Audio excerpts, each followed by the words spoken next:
I hate to start off this episode on a sad note, but this past weekend, we lost a very dear friend to the show and the cryptic games community as a whole.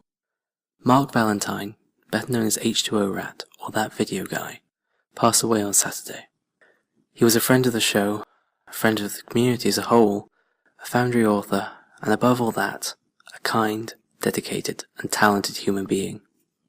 As he was our first guest, it seems only fitting that we dedicate this episode to his memory. We'll miss you, Mark.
And so I told the quartermaster point blank, would it be so hard to replicate a good foam mattress for once?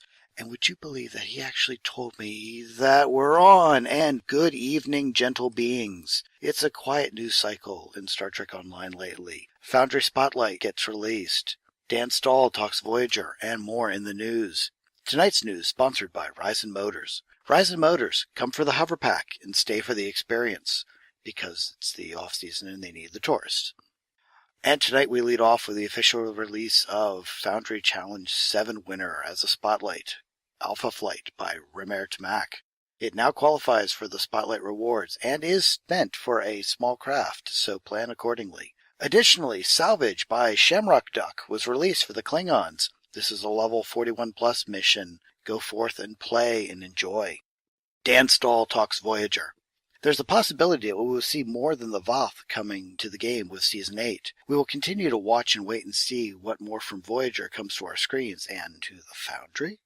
V. Silverwings guest blogs on the no-win scenario. In this blog, he details tips and tricks and loadouts to help beat the unbeatable scenario.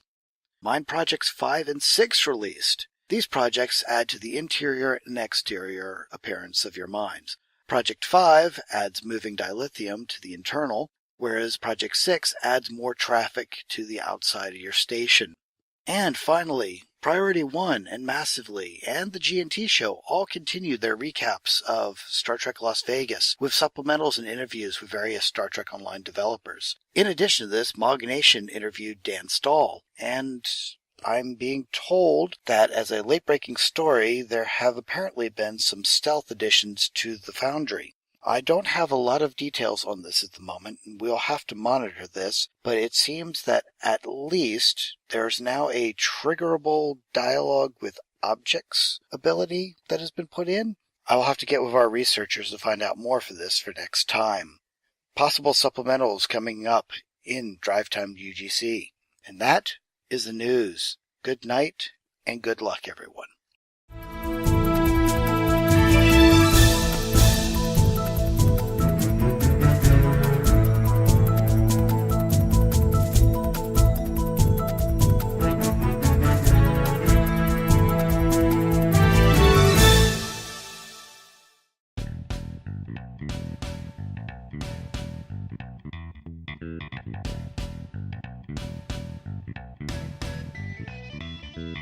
Welcome to Kirk's Fat Assets. In this edition, I'll be counting down the top 10 assets of Starbase 39 in the hopes of seeing them added to the Foundry. I'll pretend like someone at Cryptic is watching. Number 10. This plant. Yeah, we have some other plants and pots. I like this little guy. It's not a big deal, but adding plants really spruces up a custom set, so the more interior plants, the better. Number 9. These chairs. We have a red one that kind of looks dull and frumpy. These guys seem nice, clean, and very Federation. Please add. Number 8. The wall panel. We'd use it all over the place, from using a more realistic view screen to adding space art to walls. It's cool, and I like it. Number 7. This light. It's neat and very distinctive. It's also generic enough to be quite versatile. I can see us using it for all kinds of sets. Number 6. The railings with the glass panels. Using the windows we have are such a pain. These railings would be used to add windows and all kinds of rails to platforms. It would be a really useful addition. Number 5. The kits. We need props like this so that we can send players on fetch quests to gather data, pick up med kits, place objects on table, and gather clues. Please add. Number 4. This floor. I am sick of building starship interior floors out of stone. Cryptic. Do you like my starship interior made of stone? I don't. It's stupid. I need a carpet. Number 3. The shelf with all the goodies. Again, we need a prop like this for fetch quests and whatnot. Plus, it would add more guns to the Foundry. Number 2. This shelf, for the same reasons. It would give us many ways to use one prop for tons of different reasons. Number 1. 1. 1. 1. 1. 1. 1. And the number one prop is the explosive charges. We have explosions. We use triggers to make things go boom. Yet in order to put a spatial charge in, we have to hide an enormous crate inside a wall or something. That's dumb. Alright, thanks for watching. I hope you enjoyed my picks. Stay tuned for the rest of the show.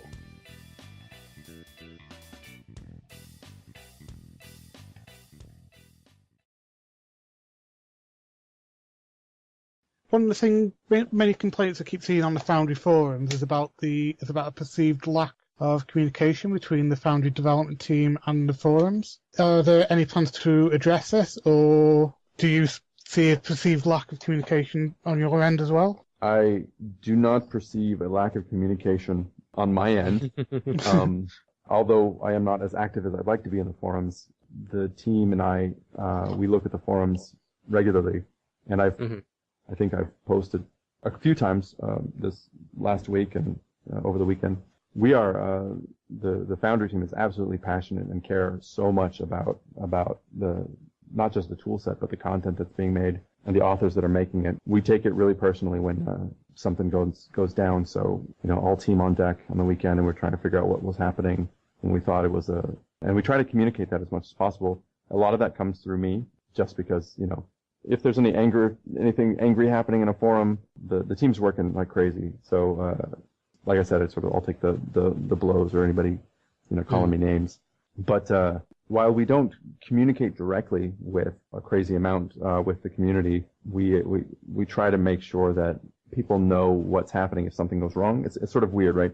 You really don't need to. The expectation isn't that you communicate all the time if everything's hunky dory. But if something goes wrong, everybody likes to know what's happening, and that's something that I don't think that we have a lack of. If something goes wrong, there's community messaging, and then we'll hop on the forums. If something is happening on the forums, the team and we're on the forums regularly, looking through the threads and post to see what the issues are. This morning it was funny to see that I was presented with a list of issues. Hey, this is what I've collected from the weekend from people. People were saying things about this is what's happening in the Foundry.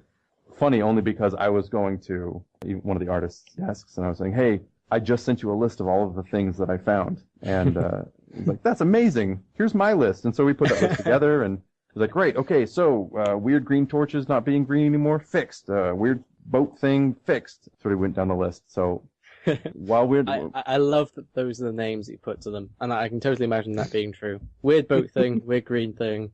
Yeah, well, you got to keep it light, right?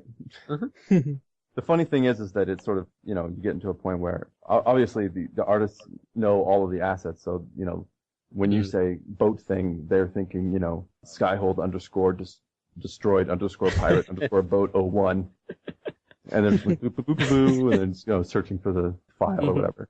But I to know me, some authors that are like that. You say rope. Oh, it's rope. That word. Blah, blah, blah. I can't remember the names. I know what they look like, but I can't remember the names. yeah, the name of the map that went all crazy and furry is actually called empty _farmland 01. I'm like, no, it's not. It is detailed. No, what are you talking about? I know that is not a farmland. They're like, oh, it's farmland 01, all right. And sure enough, that's fun. Yeah, I remember that being mentioned on the forums today. Yes, yeah, I saw that as well. This is what it's called. I'm worried. Have they fixed the wrong map? Yeah. Funny. So oddly enough, I know we're talking about something serious about communication, but that was so weird. We had a map that was generated in an old Star Trek manner. Oh, the Genesis system. Yeah, so it was a really old Genesis map that we made. So what happened was the tree had information about Genesis, and so when it tried to Genesis itself, it said, all my buddies can be as close as they want to me, as opposed to all my buddies need to be 20 feet from me. And that's what it did. And it only happens at runtime because it's part of the Genesis system. So it's this really old Genesis map. So that's what happened with that tree. Wow. That is really, really old. Yeah, and so, we're looking at it, we're like, oh my goodness. It's this and 2 other maps that we just found it, right? And it was in the Genesis folder. It's like, hey, wow, fancy that. That's a blast from the past. Right. So we found the other maps, and they did not have anything. Fortunately, they were just empty maps that were going to be used as templates, so they didn't have any objects in them. But anyways, I thought that was funny. I was like, wow, we actually used to create maps that way. So there was that. But anyways, as far as the communication goes, I know that it gets really frustrating, and while a lot of the direct communication may feel like it lacks at times, it's because that, we're probably running crazy fire drills behind the scenes here trying to figure out exactly what's going on. Sometimes we falter a little bit, but it's not because we don't care. And then as soon as we get a chance to get a breather, usually it's the team, hey, did you hop on the forums and tell them, hey, you should tell them this. Oh, hey, by the way, I figured out what the thing is. It looks like it's going to be this long before we'll have that fixed. And so, I try to say that as much as possible, but in a way that isn't promising anything. Like, in 5 minutes it's going to be turned on. Although I know that internally the messaging is probably something like, we are currently working on the issue and we're aware of it, and then we'll have it up to you as soon as possible. Yeah. And then I let the community people be heroes that say, hey, it's all on, everybody. We just have a couple more questions on our Absolutely. list, and then we'll hand it over to you, I'm sure. We talked about it a little bit before, was in regards to the rating system and searching and things. But there's this ongoing struggle between, we'll class them grinders and story missions. But then there's a whole range of things within those and so on and so forth.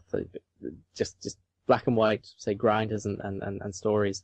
Do you have any plans or ideas or anything on how to separate them? So I suppose tagging will help with that, I'm sure. But even then, you may end up with a load of one type of thing with one tag appearing at the top, but then it's never mind. It's really difficult. Well, what happens is that what I think will happen, and this is something we'll watch. I think tags will help. I think if we get a recommendation system in, that will help as well. But it is up to some degree, it is up to the community to come to terms, or rather, to use the tools that they have to sort of help more than we can, right? I don't want to put stringent or strict rules on what things are called and where they come up or how we classify them, because every time we sit and think about it, we have these internal dialogues as well, as where there is a perfectly good reason why, wave after wave after wave of goblins fall into that pit and die.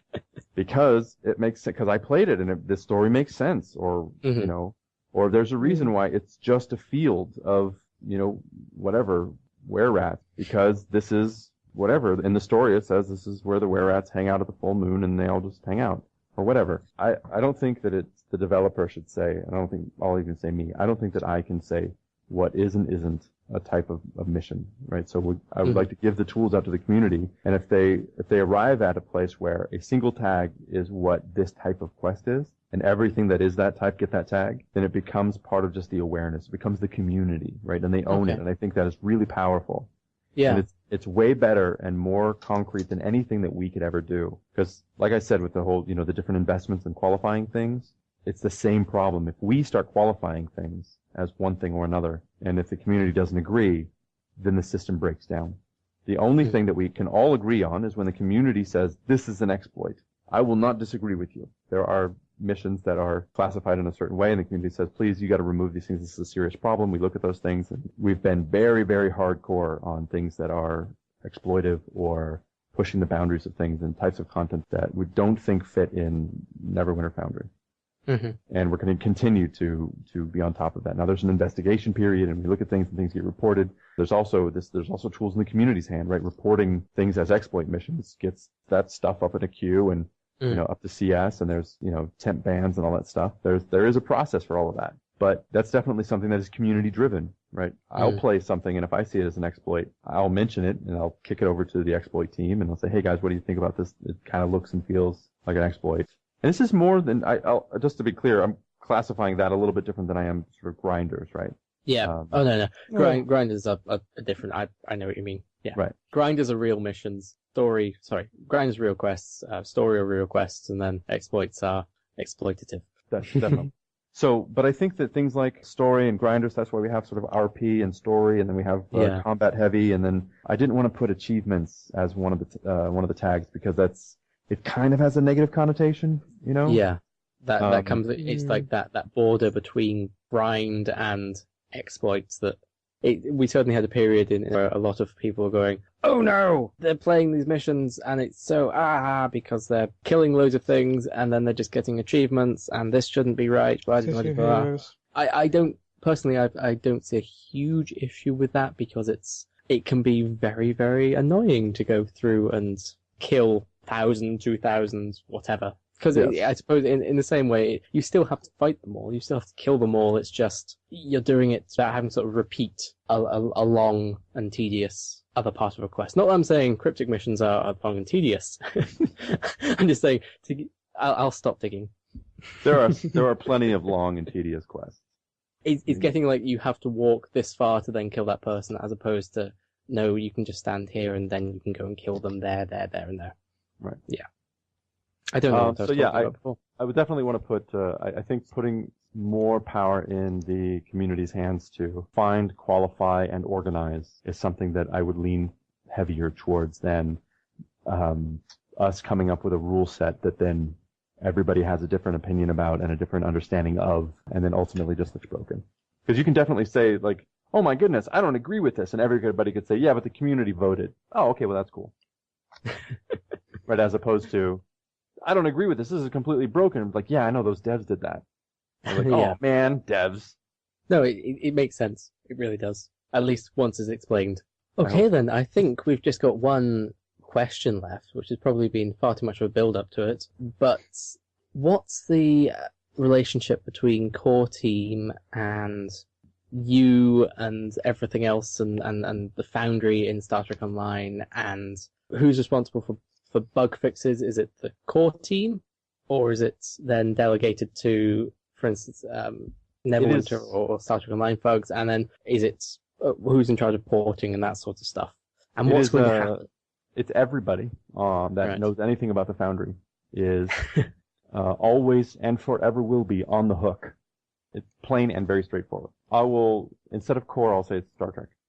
Mm-hmm. And then there's Neverwinter Foundry and Star Trek Foundry. Those two groups are not separate and discrete assets. And the work done on both of those things are not necessarily completely separated and discrete. Mm-hmm. So the work that we're doing for Neverwinter absolutely can be ported back. It's just a matter of what Star Trek, the community, the team, what they want and what their plans are for the Foundry. Mm-hmm. There are definitely limitations. I'm sorry, there are definitely things that are easier than others. Mm. So, for instance, if porting back the Neverwinter editor, that would be monumental. Porting back, and when I say porting back, really, I just mean checking into one branch or the other. They're not so separate that it's this horrible thing. But yes, we've at least we've had devs on the show before to explain the whole branching thing to us.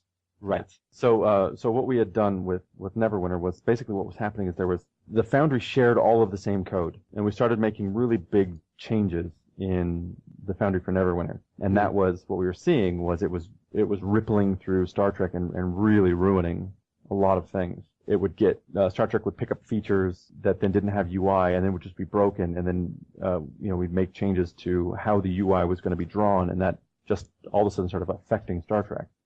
Obviously, this was in between updates, so none of that stuff went live. But so what we've decided to do was we basically have the root that is linked, and then we have basically branches, which will be like things for UI features and things like that. Okay. When we make changes, when the Neverwinter Foundry makes changes, we check our changes against Star Trek. So say we make a change to how the logic or quests work in the Foundry. That basically goes through how the logic for the Foundry puts things together and packages it and makes quests and all that stuff. We test that against Star Trek to make sure that, well, we're going to make a change to this core thing. Remember, we're talking about the roots. The roots of what the Foundry is, we're making a change to. So when we make that change and we know we're making it for Neverwinter, we also check it against Star Trek so that we know we don't break it. What that means, though, is that if we want Star Trek to have it, they could get it. So the good news is that recently I've talked to, I don't know their cool community names, but Dan and the lead producer. D-Style and Gecko. Yes, there you go. Those. Yes.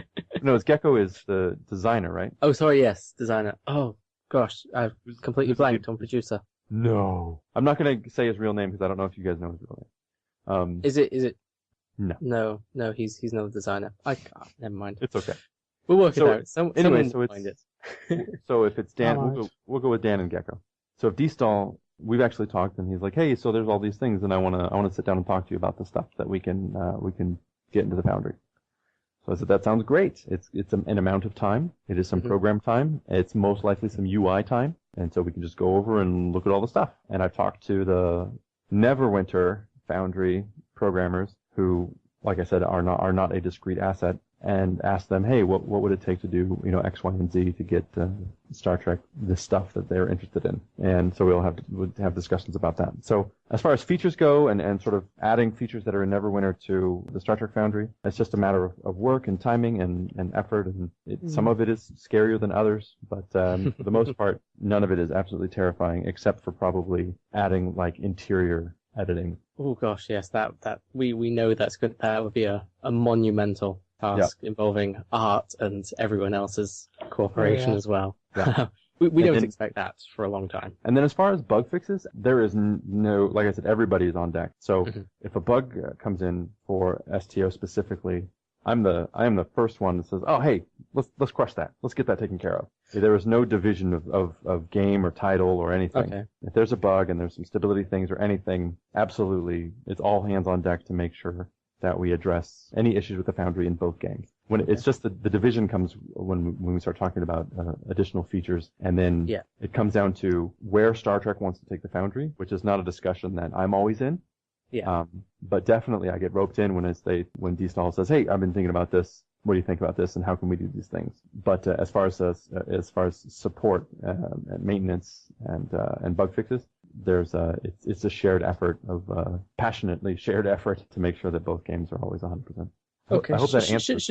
Yeah, it does. It really does. It actually explains things a lot better than we've really been able to get a hold of before. Sort of ties in bits of what we've heard and figured out ourselves. Yeah, that's good. So should we give you a list of the big show-stopping bugs? Yeah, absolutely. If you have show-stopping bugs. Yes, we have 4-minute load times.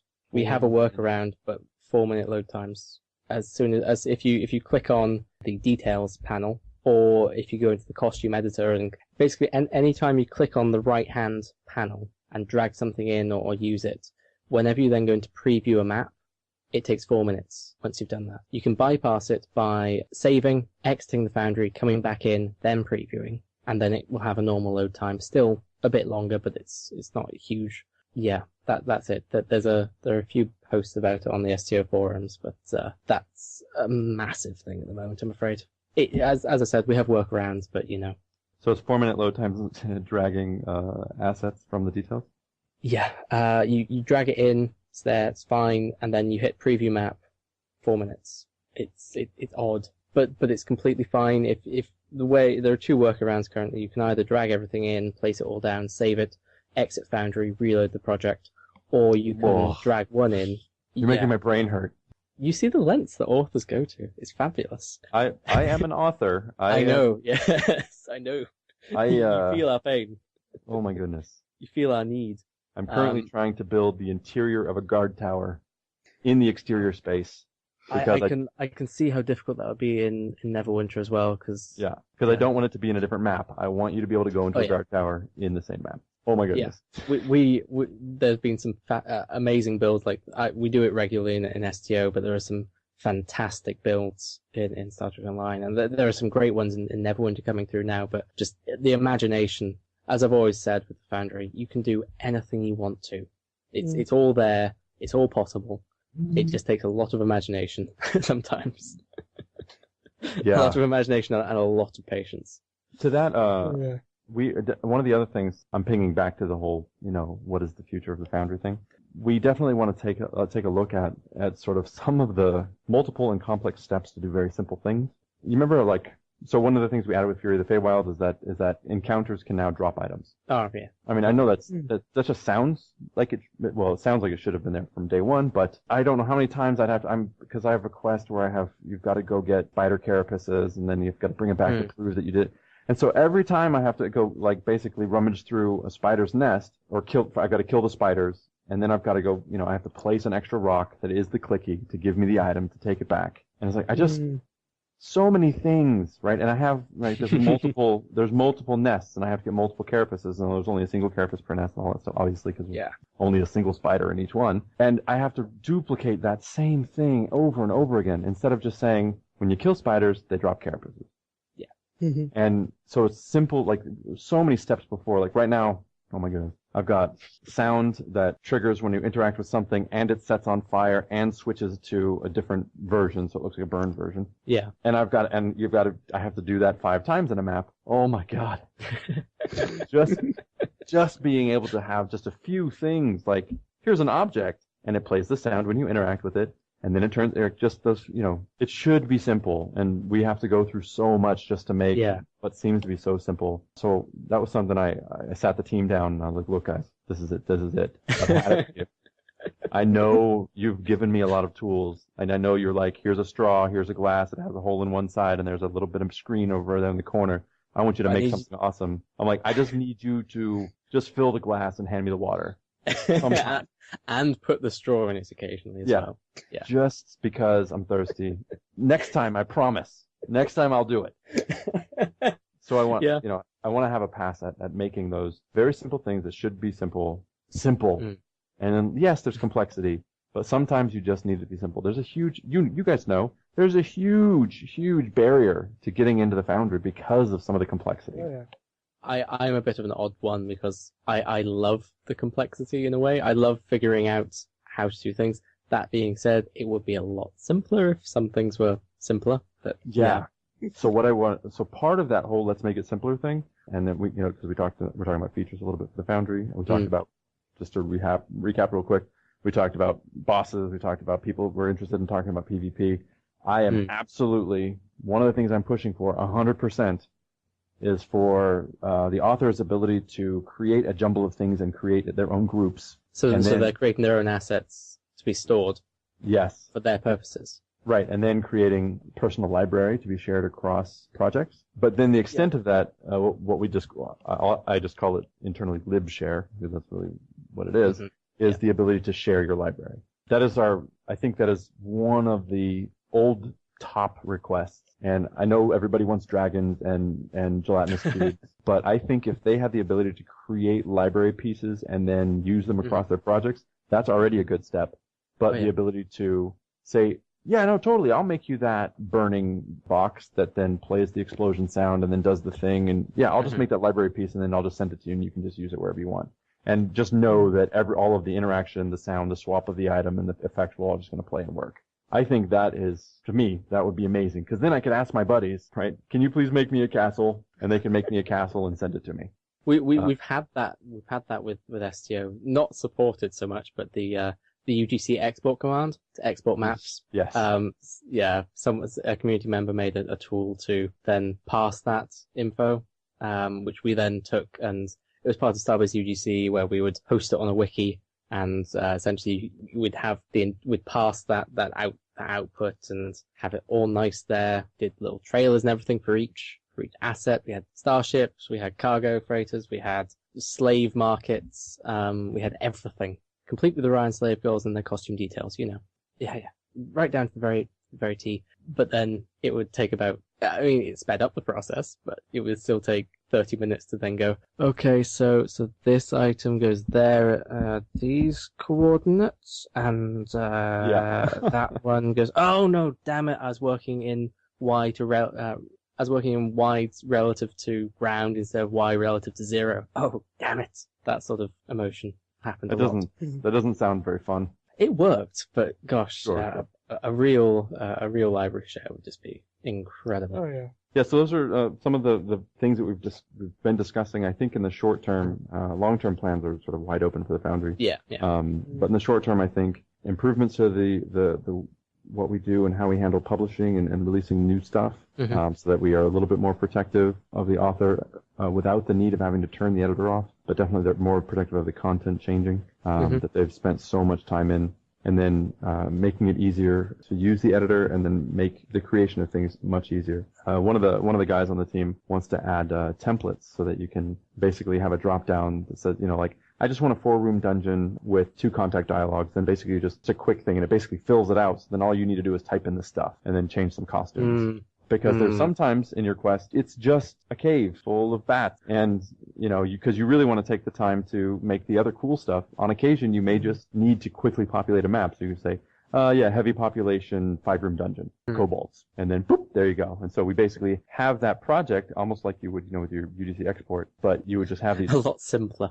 A lot simpler, like sort of, and they're not imports, they're just sort of. They're already on the library. Predefined tile sets, yeah. And then you just go editing away. And I think that would really sort of reduce that barrier for a lot of people to creating some sort of bigger things. Oh, we're all for that. We're championing tutorials and all that jazz and everything. In the chat rooms we see people coming in every day saying, "Oh, how do you do this and this and this and this?" And to us it may be really simple, but then think back to how we began and oh yeah, I didn't know that once. Oh dear. And then we're still learning new things every day. When someone finds something really obscure and amazing, like because STO doesn't have teleporters or transporters in that case, people worked out how to potentially catapult people across the map, or you'd trap them, you'd set a respawn point, then when they're in different parts of the map, you would change the area around the respawn point, but then you would essentially trap the player in geometry, wherever they are. Then they would be returned to the respawn point, and they'd be in a completely new map, sort of thing. It's crazy what people will go and do, but it's all tribal knowledge. Yeah, totally. It's great. It's hilarious. Hey, I have if you don't mind, I have a question for you guys. Mm-hmm. What would this is sort of my first attempt to poll authors. What do you guys think of the idea of having seasons in the catalog? So it would be effectively come up with an amount of time and say this is the season of, and give it a name. That's all the stuff that was made in that season, and then we move into season 2, which is different. Right. And then and people can make new stuff and give everybody a chance to sort of start fresh and get some new plays in there and new content. How would that work for Star Trek and Neverwinter in your opinion? Neverwinter, especially with the amount of content coming out, it would definitely be a good, possibly be a good idea for Neverwinter. Definitely, possibly. Yeah. I can see, the first issue that jumps into my mind would be things like people waiting right until that moment, then you'd have a flash flood of content. You'd have you'd say you announce the date 3 weeks in advance, and then everyone would just not publish for those 3 weeks, and then suddenly, oh wait, here we go, here's 2,000 quests. Good point. It would be a massive help in STO, I think, because we don't have the sheer volume that Neverwinter does.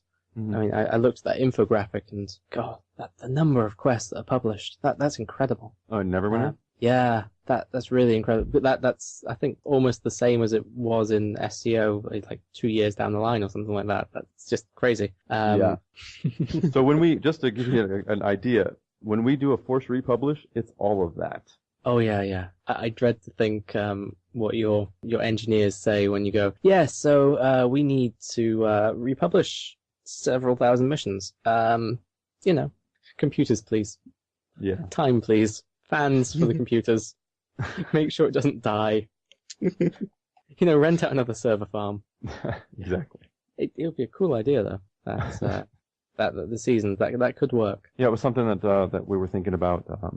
Again, with the whole idea of people being able to find stuff, and then I'm very sympathetic to the authors feeling like the stuff's never going to bubble up at the top. I know my quest is never going to get the play because it's not very good, but but it kind of it means something. It's like, oh yeah, I'm never going to get the plays. I'm not going to be famous. Such a shame to see people coming in really disheartened, saying, "Oh, I've got 3-4 reviews," and at that point it's not even out of the review stage sort of thing, so it doesn't quite qualify for rewards, and it's a vicious circle and everything, and it's all Yeah. My missions haven't really ever been found particularly. I've got a few hundred plays here and there, but I learned not to really mind. But it's such a shame for I build for myself. I make missions for myself, and if other people enjoy them, that's absolutely fantastic. But I make missions because I really enjoy making them, and other people are like that too. But other people, it's such a shame to then see people not getting the feedback they need or stuff. So yeah, and anything that you can think of to help struggling authors or new authors, that sort of thing, would be just fantastic. Even say a category for new authors. Like, this is the first mission they've published, or this is the second mission, that sort of thing. Being able to find new authors and give them the help, that's something I've thought about in the past. Yeah, we have one of the things I pitched around, I talked to Craig about, and then the UI team was I would like to get a revamp for the catalog page to make it have it be like a landing page, like the home screen. Okay, yeah. And then actually because then what we do is that we have, each of those little, timeline things and all the big pictures and all that stuff could definitely be things like newest created, most played, brand new, follow this, hot artist, hot author, all of those things. And then we could have a lot more control about showing, giving people a different way that they could get their stuff out there. And of course, you hit a button and it just goes to the catalog, but that landing page could have a lot of things. I can imagine, just having a ticker on the right-hand side that just shows like the quests that have just been published, right? It's like brand new, and you say, oh my goodness, that's got a gold star next to it. Why wouldn't I click it? Boop, and then, go ahead and do it. Yeah, I always when I see people come up with the ideas now, I've come into the habit of thinking, oh wait, but that could be exploited. Oh no, we can never do it. We can never have nice things. I think one of the things that could help is more incentive to review the new quests. But again, that comes up to that's easy to exploit. I can always see it's a very fine line to walk. Pop-up dialogues. Oof. Yeah. I brought it the other day on the live stream and everything, but I know you said there was an issue.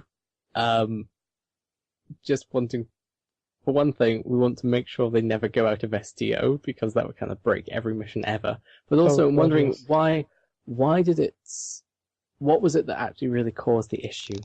Why did it just go kaplooey, and why did you take judgment to take it out? And are you ever considering bringing them back in? Because I know that it might be a bit more difficult because contacts and dialogues and things are done very differently in Neverwinter than they are in STO. But I'm wondering if pop-up dialogues will ever be reintroduced at some point. Yeah, I think the issue specifically that you're mentioning is that they were sort of just done in a hacky way that were sort of fragile. Yeah. To be honest, I totally made a call. Right, we had a list of features, and the team was like, pop-up dialogues. And I said, yeah, no, I know. They're there. And, I reviewed them, and I sat down, and we did a team review of them, and they're like, yeah, these are most likely going to be one of those things that just keep breaking every time, or just constantly. And I said, well, okay, then that's not acceptable. And then there was, we were like, well, how can authors just get this anyway? And then I think in alpha didn't we have a way that we could do it, because the window that popped up when you interacted with an object was kind of like a contact window? And then, in that change... Because they were in there until fairly late alpha. Well, they were in there until the UI change. Right. And then they went. So, one of the designers that had an implementation for them, that this is how they're going to work. And it essentially turned out to be float text. And I thought that wasn't what the authors were asking for. You actually wanted like a box, we'll call it physical, but anyways, a box to appear that told some story, that gave some reason why you were there. Not necessarily like walking through a thing and then having some float text or some big bar of text just stay on screen for 5 seconds or something. Because we have float text anyway, anyway, as in flash across the screen. Right. To some extent. So I've handled that with just with waypoint markers. Yeah. Whatever. So I didn't think that's what we needed. I was like, well, that's not what they need. I'm making a judgment there. So I was like, well, that's not what I need. I was like, I think what they're asking for is like kind of a cool filigree box that they could put text in that sort of talks about the area or something. Or just really, I suppose the biggest thing was that in SEO anyway, you can use it to take triggers off of, and you can have the whole advanced dialog tree anywhere rather than just having to go up to an NPC.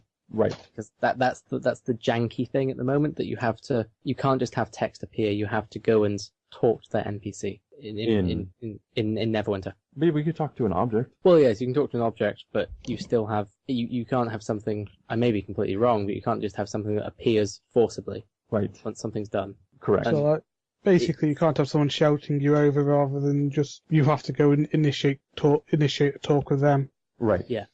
So, the implementation of it was a little bit, the design of it was a little bit loose, and then I thought that, and then we started discussing, like, it was going to go this way, and it was going to go, there was multiple ways that it can go, so I just sort of made a call and said, well, we're not going to get it seems, because it's not going to, I don't think it's going to be float text, and I really like the idea of having a window, but you guys want you want to have, I remember now, like, they're definitely saying, no, but it's just going to be popped up, and I said, that's great, now, are all we're going to see are sort of these weird abusive quests where it's nothing but boxes in front of your face.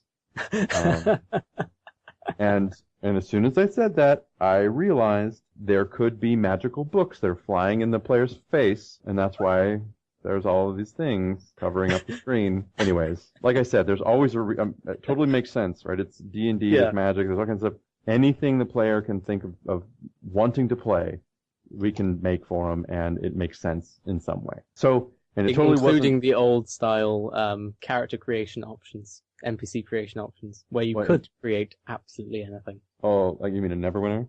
Yeah. Oh, yeah. When we had to trim those sliders down. Yes. We deprecated a lot of them. We basically just showed all of the dev sliders. And that was probably an oversight on my part that I shouldn't have let slid out. But anyways, it became difficult to then create something looking good because you had so many options. Yeah, I think was what it came down to in the end.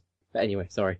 So yeah, we discussed it. I think it comes up, that same designer. Hey, so I've got an idea for how we're going to do this. So I don't think it's impossible. It's just one of those things that we just got to get in. It's fairly small, but I would want to see a design that sort of makes sense. But for the most part, it would probably be something that we put in that's really sort of in an alpha state. And I'd prefer to just get it out there and then on preview, definitely not something that goes to live, and just ask, say, is this what you want? And say, no, add a little bit of this, and this is what you want. Yeah, fine. And just sort of come at it from that angle. I think being able to trigger a box to pop up or some sort of dialogue or text to pop up, it isn't that hard. It's just something it's on our backlog, to use a silly developing term.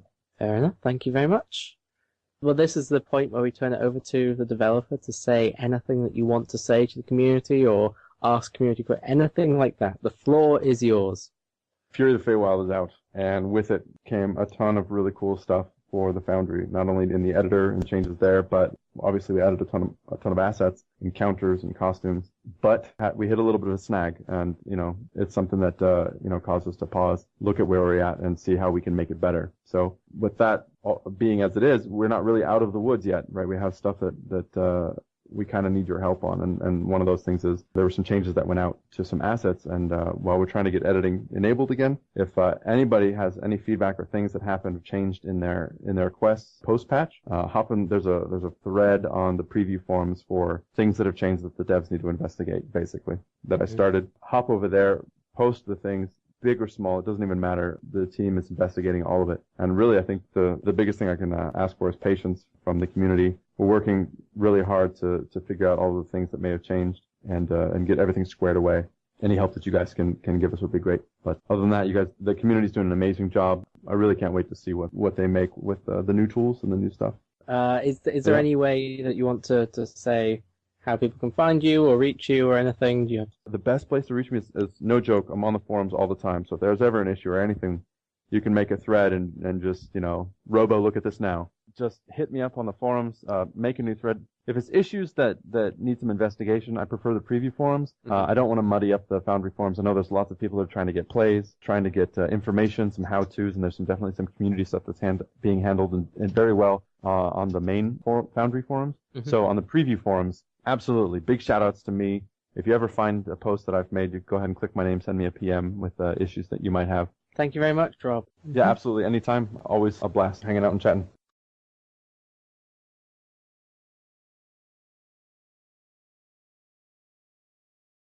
Welcome to PrimetimeUGC's mini-mission review. This time we've chosen the latest spotlight and ventured over to the Klingon side to play Salvage by Shamrock Duck. It is a shorter mission than we usually tend to review, but it didn't really let up on the fighting from almost the first minute of actual gameplay. You pick up the mission and are told to meet an aide off the High Council chambers on Kronos, who sets it up and sends you on your way. Let's begin, as always, with story. We won't give too much away with the story. The description reads, long-range scans show a derelict Borg cube drifting into Klingon space. The High Command has sent you to investigate and gather any salvageable technology.